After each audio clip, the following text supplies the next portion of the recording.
Le fond m'appartient complètement, hein. Je suis un collectionneur d'affiches, hein, bien connu à Pontarlier. Donc je conserve les affiches moi depuis presque 50 ans maintenant. Et puis voilà, donc j'en ai des milliers, des dizaines de milliers, voire des centaines de milliers. Et je trie du soir au matin des affiches de ciné. Voilà.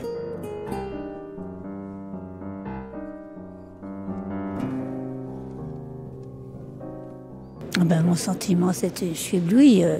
C'est fou, ce que c'est beau. C'est vrai, il y a une âme dans tout ça. Hein. C'est magnifique. Hein. Ça me rappelle l'environnement du film et tout ça, oui. Cette exposition est sublime, superbe.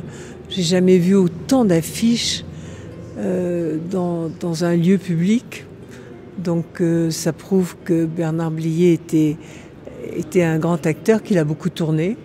J'ai l'impression qu'il était dans tous les films que j'ai faits avec Audiard. Il était toujours là.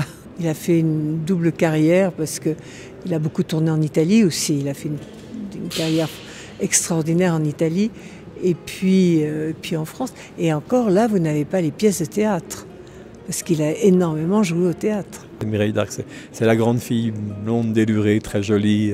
Je suis ravi d'avoir cette grande dame du cinéma français parce que c'est quelqu'un qui a quand même traversé 30 ans du grand cinéma français des années 60 à 80-90.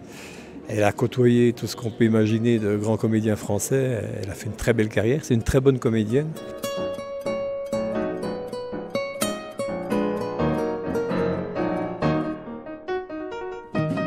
Je pense que Blier avait l'étoffe d'un Rému.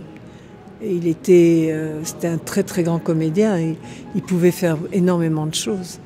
Donc je pense quand même qu'il aurait, s'il n'y avait pas eu Audiard, il aurait fait une carrière de toute manière. Et lui, c'était un vrai professionnel. Il partait sur un tournage, il savait tout son texte par cœur, hein. Aussi bien cinéma que théâtre. Et un grand professionnel et très, très rigoureux, aussi bien avec lui qu'avec les autres.